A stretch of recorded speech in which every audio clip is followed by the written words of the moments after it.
Hello friends, இன்றைக்கி நம்ம இந்த வீடியோவில் வீடு கட்டுறது எப்படி அப்படின்னு பிளானிங்கில் ஆரம்பித்து ஃபைனல் கோட் பெயிண்ட் வரைக்கும் இருக்க எல்லா ஸ்டெப்பையும் டீட்டெயில்டாக அந்த வீடியோவில் நம்ம பார்க்க போகிறோம். ஸோ வீடியோவை ஸ்கிப் பண்ணாமல் கடைசி வரைக்கும் முழுசாக பாருங்கள், அப்போ தான் கண்டினியூட்டி புரியும். இப்போ வீடு கட்டணும் அப்படின்னு முடிவெடுத்ததுக்கப்புறமே ஃபஸ்ட்டு ஸ்டெப் என்ன அப்படின்னு பார்த்தோன்னா எல்லாருமே பிளானிங் அப்படின்னு சொல்லுவாங்க. ஆனால் பிளானிங்க்கு முன்னாடியும் ஒரு சில ஸ்டெப்ஸ் இருக்குது. அதை நீங்கள் கண்டிப்பாக பண்ணீங்க அப்படின்னா தான் உங்களோட வீடு நல்லா எஃபெக்டிவாக இருக்கும். அதுக்கு தான் நம்ம ஃபஸ்ட்டு ப்ரியாரிட்டி கொடுக்கணும். அப்படி அந்த ஃபஸ்ட்டு ஸ்டெப் என்ன அப்படின்னு பார்த்தோன்னா சைட் விசிட். இப்போ நம்ம எந்த லேண்டில் வீடு கட்ட போகிறோமோ அந்த சைட்டுக்கு விசிட் பண்ணி பார்த்து அதில் ரோடு எந்த சைடு இருக்குது, எந்த சைடு ட்ரைனேஜ் போகுது, எந்த சைடு இபி லைன் இருக்குது, எங்கிட்டேருந்து இபி லைன் கொடுத்தா நமக்கு ஈஸியாக இருக்கும், எங்கே மெயின் போர்டு வச்சா நமக்கு ஈஸியாக இருக்கும், எங்கே போர் போட்டால் நமக்கு வசதியாக இருக்கும், ரெண்டு சைடும் வீடுகள்லாம் இல்லாமல் இருக்கா, கன்ஜஸ்டடாக எதுவும் இல்லாமல் இருக்கா, ரெண்டு சைடுமே விண்டோஸ் கொடுக்க முடியுமா, இல்லை எந்த சைடு விண்டோஸ் கொடுத்தா கரெக்டாக இருக்கும், அப்படி அது எல்லாத்தையுமே அண்டர்ஸ்டாண்ட் பண்ணிவிட்டு அதுக்கப்புறமே பிளானுக்கு போனோம் அப்படின்னா தான் பிளான்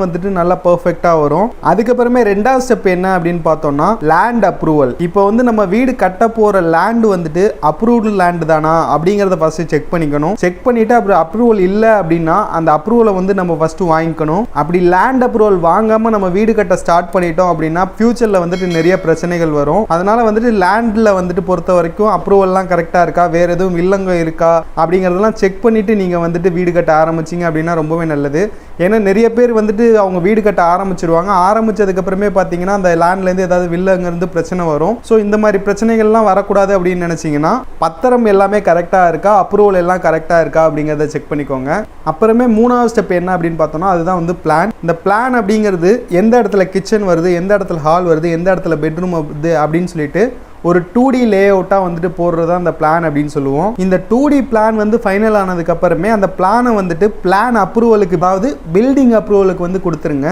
பில்டிங் அப்ரூவலுக்கு கொடுத்தீங்க அப்படின்னா தான் அது ப்ராசஸ் ஆகி வர எப்படியா இருந்தாலும் ஒரு 10 to 15 days ஆகும். ஸோ நீங்கள் இந்த பிளான் கன்ஃபார்ம் ஆனதுக்கு அப்புறமே நீங்கள் பில்டிங் அப்ரூவலுக்கு அந்த பிளானை கொடுத்துருங்க. அதுக்கப்புறமே நெக்ஸ்ட் ஸ்டெப் என்ன அப்படின்னு பார்த்தோம்னா சைட் கிளியரன்ஸ். இப்போ நம்ம சைட்டை முள் அதெல்லாம் வளர்ந்துருக்கா இல்லைன்னா லெவலா இல்லையா அப்படிங்கிறதெல்லாம் பார்த்துட்டு அது எல்லாத்தையுமே சரி பண்ணி ஃபஸ்ட்டு நம்ம வேலையை ஆரம்பிக்கிறதுக்கு முன்னாடி ஒரு லெவல் பண்ணி எல்லாத்தையும் க்ளீன் பண்ணி வச்சுக்கணும். அதுக்கப்புறமே பார்த்தீங்கன்னா நம்ம சைட்டில் ஷெட் ஏதாச்சும் போடணும், ஸ்டோரேஜுக்கு ஏதாவது ஷெட் எதுவும் போடணும் அப்படின்னா ஷெட்டு போடுறது, அதுக்கப்புறமே இபி லைன் இழுத்து கட்டுறது, அதுக்கப்புறம் இபிக்கு சர்வீஸுக்கு எழுதி கொடுக்கறது, இதை ஃபஸ்ட்டு பண்ணிடணும். அப்போ தான் நம்ம வேலைகள்லாம் ஆரம்பிக்கும் போது இபி கனெக்ஷன் வரும். இபி கனெக்ஷன் இல்லைன்னா நமக்கு வேலை பார்க்குறது, மோட்ரு, தண்ணி இதெல்லாம் ரொம்பவே பிரச்சனையாக இருக்கும். அதனால் இபிக்கு ஸ்டார்டிங்லேயே எழுதி கொடுத்துறது ரொம்பவே நல்லது. அதுக்கப்புறமே பார்த்தீங்கன்னா 3D எலிவேஷன். இந்த 3D எலிவேஷன் அப்படிங்கிறது நம்மளோட வீட்டோட ஃப்ரண்ட் சைடு 3Dல அது எப்படி வரப்போதோ அது ரியலாகவே அவங்க வரைஞ்சு காட்டுவாங்க. அந்த 3D எலிவேஷன் போட்டு வாங்கிக்கோங்க.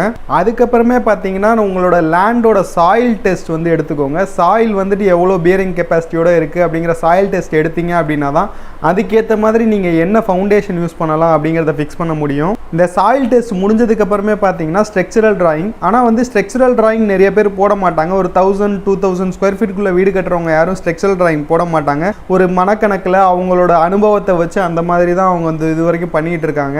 ஆனால் நீங்கள் ஸ்ட்ரக்சரல் டிராயிங் போட்டுக்கிறது ரொம்பவே நல்லது. இப்போ இந்த ஸ்ட்ரக்சரல் டிராயிங்கும் போட்டு நமக்கு வந்ததுக்கு அதுக்கப்புறமே தான் நமக்கு ஒரு கிளியரான ஒரு வியூவே கிடைக்கும்.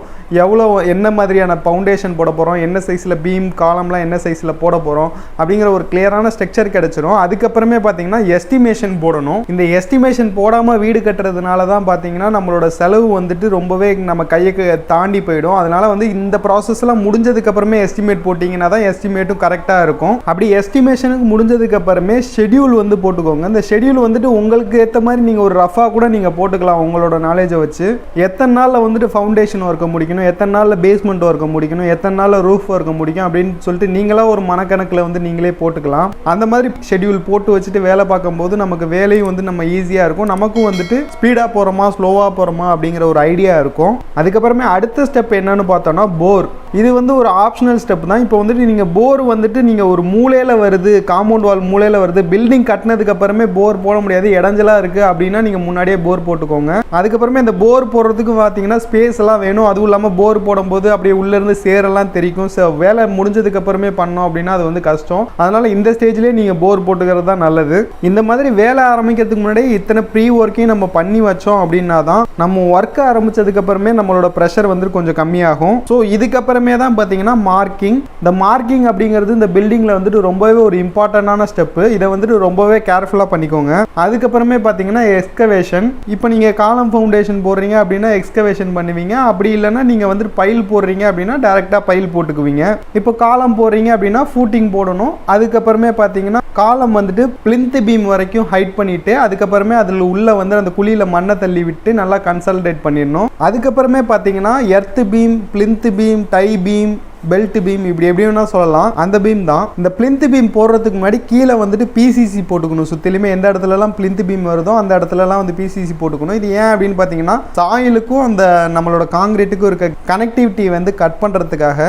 பிசிசி இல்லைன்னா நம்ம இப்போலாம் வந்துட்டு கல் கூட பரத்துறாங்க, அந்த மாதிரி கூட பண்ணிக்கலாம். அந்த மாதிரி பண்ணும்போது நமக்கு பிளிந்த் பீமுக்கு ஷட்டரிங் பண்ணுறது கொஞ்சம் ஈஸியாக இருக்கும். அதனால அந்த மாதிரி பண்ணிக்கலாம். அதுக்கப்புறமே பார்த்தீங்கன்னா பேஸ்மெண்ட் வரைக்கும் பிரிக் ஒர்க் பண்ணிக்கணும். இப்போ பேஸ்மெண்ட்டோட ஹைட்டு 3 அடி 4 அடி அந்த மாதிரி எவ்வளோ வேணா இருக்கலாம். அந்த ஹைட்டுக்கு வந்துட்டு ஃபுல்லாகவே பிரிக் ஒர்க் பண்ணிடணும். எந்த இடத்துலலாம் வந்துட்டு நம்ம பிளிந்த் பீம் போடுறோமோ அந்த இடத்துலலாம் வந்துட்டு பிரிக் ஒர்க் பண்ணிடணும். பிரிக் ஒர்க் பண்ணி முடிச்சதுக்கப்புறம் இப்போ நீங்கள் ஒரு 2 அடிக்கு தான் வந்துட்டு பேஸ்மெண்ட் ஹைட்டு பிரிக் ஒர்க் பண்ணியிருக்கீங்க அப்படின்னா ஒன்றும் பிரச்சனை இல்லை. இப்போ வந்து நீங்கள் ஒரு 2 அடிக்கு மேலே வந்துட்டு பிரிக் ஒர்க் பண்ணும்போது மேலே ஒரு பெல்ட் பீம் மாதிரி ஒன்று போட்டுக்கிறது தான் நல்லது. அந்த மாதிரி பெல்ட் பீம் போட்டதுக்கு அதுக்கப்புறமே வந்துட்டு உள்ளே வந்துட்டு இன்னர் பிளாஸ்டரிங் பண்ணிக்கோங்க.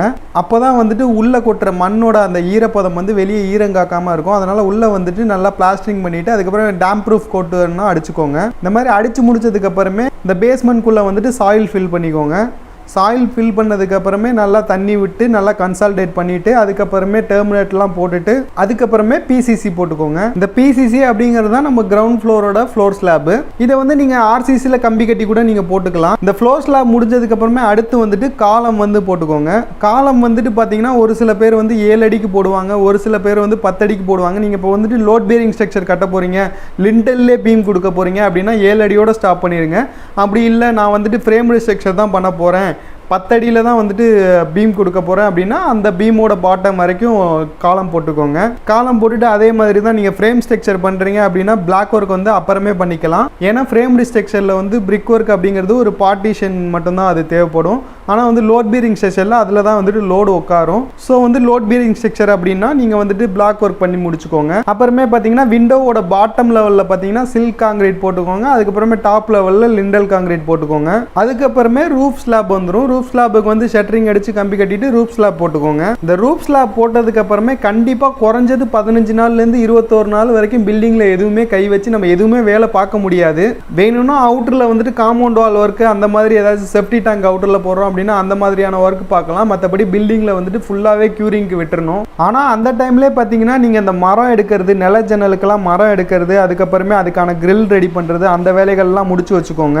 அப்படி க்யூரிங் டைம் முடிஞ்சதுக்கு அப்புறமே ஷட்டரிங்லாம் ரிமூவ் பண்ணிட்டு ஃபர்ஸ்ட் ஃப்ளோர் மேலே ஏற்றுறீங்க அப்படின்னா ஃபர்ஸ்ட் ஃப்ளோருக்கான ஒர்க்கை வந்து ஸ்டார்ட் பண்ணிடலாம். ஃபர்ஸ்ட் ஃப்ளோருக்கு வந்து அந்த காலம் போடுறதுலேருந்து நீங்கள் வந்து ஸ்டார்ட் பண்ணிடலாம். அப்படி இல்லை ஃபர்ஸ்ட் ஃப்ளோர் இல்லை அதோட முடிச்சிடுறீங்க அப்படின்னா பேரபெட் வால் வந்து மேலே கட்ட ஆரம்பிச்சிடலாம்.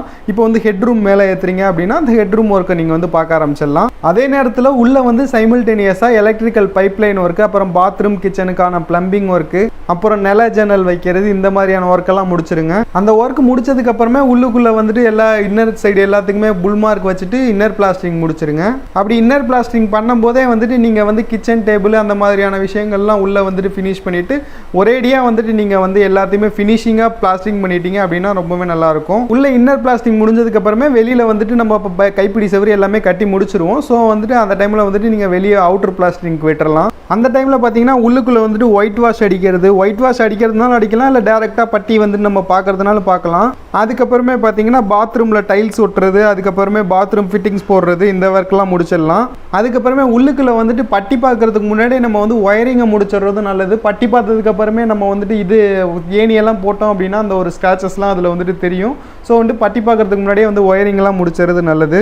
இந்த டைமில் பார்த்தீங்க அப்படின்னா வெளியில் வந்துட்டு அவுட்டர் பிளாஸ்டிங் முடிச்சிருவாங்க. அவுட்டர் பிளாஸ்டிங் முடிச்சதுக்கப்புறமே ஒயிட் வாஷ் ஒரு கோட் பண்ணிடுங்க. அதுக்கப்புறம் பார்த்தீங்கன்னா அந்த டைம்லேயே வந்துட்டு உள்ளே வந்துட்டு டைல்ஸ், இன்னர் ஃப்ளோரிங் டைல்ஸ் அதெல்லாமே ஒட்ட விட்டுறலாம். அதுக்கப்புறம் வெளியிலையும் பார்த்தீங்கன்னா எலிவேஷன் ஒர்க் ஏதாச்சும் இருக்குது அப்படின்னா அதெல்லாம் வந்து பார்க்க விட்டுறலாம். அதுக்கப்புறமே இந்த காம்பவுண்ட் ஒர்க்கு, செப்டி டேங்க் ஒர்க்கு இந்த ஒர்க்கெல்லாம் இருந்துச்சு அப்படின்னா அதையுமே சைமல்டேனியஸாக பார்த்துக்கலாம். இந்த ஒர்க்கெல்லாம் இந்த ஃபினிஷிங் ஒர்க்கை பொறுத்த வரைக்கும் அட் அ டைமில் வந்துட்டு ஒரு 3-4 டீம் 4-5 டீம் கூட வேலை பார்க்கலாம். அதெல்லாம் வந்துட்டு நம்ம பிளான் பண்ணுறதை பொறுத்து தான் இருக்குது. நம்ம எந்த அளவுக்கு நம்ம எஃபெக்டிவாக பிளான் பண்ணுறோமோ அந்த அளவுக்கு வந்து ப்ராஜெக்ட் வந்து சீக்கிரமாக முடியும். ஸோ இந்த ஒர்க்ஸ் எல்லாம் பார்த்தீங்க அப்படின்னா ஒவ்வொரு இடத்துக்கும் வந்து கொஞ்சம் கொஞ்சம் மாறுபடும். ஏன்னா ஒரு சில இடத்துல வந்துட்டு அந்த ஒர்க்குனோட இதுக்கு ஏற்ற மாதிரி அந்த டைமில் வந்து வேறு டீமை விடலாமா விடக்கூடாதா அப்படிங்கிறத அந்த டைமில் நீங்கள் வந்து டிசைட் பண்ணிக்கோங்க. அதுக்கப்புறமே வந்து உள்ளே ஃபுல்லாகவே எல்லாத்தையும் பட்டி பார்த்து முடிச்சிருங்க. அதுக்கப்புறம் பட்டி பார்த்து முடிச்சுட்டு வெளியிலையுமே நீங்கள் பெயிண்ட் அடிக்க விட்டுலாம். அதுக்கப்புறமே உள்ளே வந்துட்டு ஃபால் சீலிங் ஒர்க்கு, அதுக்கப்புறமே மற்ற ஏதாவது கபோர்டு ஒர்க்கு அந்த மாதிரியெல்லாம் ஏதாச்சும் பார்க்குற மாதிரி இருந்துச்சு அப்படின்னா அதையும் பார்த்துற சொல்லிடலாம். அதுக்கப்புறமே டோர் ஃபிட்டிங்ஸு, விண்டோ ஃபிட்டிங்ஸ், இந்த ஃபிட்டிங்ஸ் எல்லாத்தையுமே ஃபிட் பண்ண விட்டுடலாம். ஃபிட் பண்ண விட்டுட்டு ஒரு கோட் பெயிண்ட் அடிச்சிடலாம்.